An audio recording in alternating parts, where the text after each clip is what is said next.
या देवी सर्वभूतेषु तुष्टिरूपेण संस्थिता नमस्तस्यै नमस्तस्यै नमस्तस्यै नमो नमः। शूरसम्पन्न कलशं रुधिरपुलतावेव च दधन हस्तपद्मभायवान् कुशमण्डा शुभदम्म ॐ ऐं ह्रीं क्लीं कुशमन्दाय नमः। সুপ্রভাত। আজ 25শে সেপ্টেম্বর, নবরাত্রির চতুর্থ দিন। আজকের দিনটি দেবী কুশমণ্ডাকে উৎসর্গ করা হয়।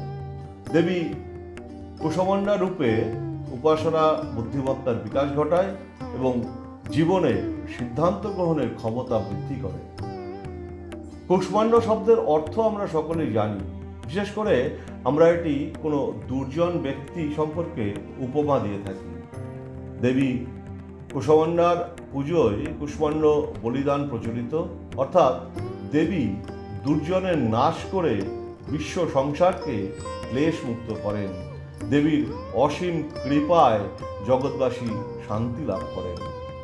দেবী কুশমণ্ডা অষ্টভুজা, 7টি হাতে কুমণ্ডল, তীর, ধনুক, পদ্মফুল, অমৃত কলস, চক্র ও গদা ধারণ করেন এবং অষ্টম হাতে রুদ্রাক্ষ মালা।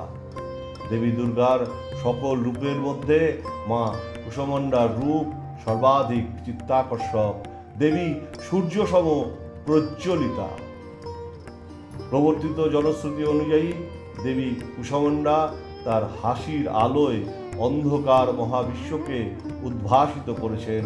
তিনি সূর্যের দিক নির্দেশনা করেন এবং তিনি শক্তির উৎস।